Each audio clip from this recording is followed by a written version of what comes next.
53 বছরেরও বেশি সময় পর আবারও মানুষকে চাঁদের পথে পাঠিয়ে ইতিহাস গড়ল নাসা। স্থানীয় সময় বুধবার যুক্তরাষ্ট্রের ফ্লোরিডার কেনেডি স্পেস সেন্টার থেকে আর্টেমিস 2 মিশনের 4 নভোচারী ওরিয়ন ক্যাপসুলে চড়ে যাত্রা শুরু করেন। 1972 সালে অ্যাপোলো 17 মিশনের পর এই প্রথম কোনো মানুষ চাঁদের উদ্দেশ্যে রওনা হলেন। তাই এই মিশনকে মহাকাশ গবেষণায় এক বড় মাইল ফলক হিসেবে দেখা হচ্ছে।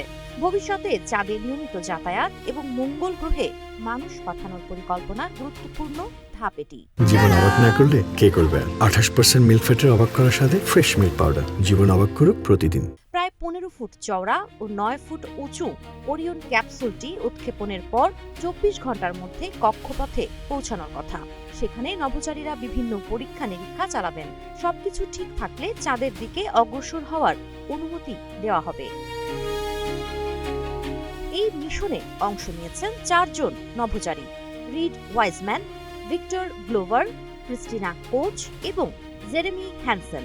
10 দিনের এই যাত্রায় তারা চাঁদের চারপাশ প্রদক্ষিণ করে পৃথিবীতে ফিরে আসবেন। উৎক্ষেপণ প্রত্যক্ষ করতে কেনেডি স্পেস সেন্টারে হাজারো মানুষের ভিড় জমে। মিশন শুরুর পর নাসার প্রশাসক জ্যারেড আইজ্যাকম্যান জানান, নভোচারীরা নিরাপদ ও উৎফুল্ল রয়েছেন। এদিকে মার্কিন প্রেসিডেন্ট ডোনাল্ড ট্রাম্প এই মিশনকে মানব অভিযানের নতুন যুগের সূচনা হিসেবে আখ্যা দিয়েছেন।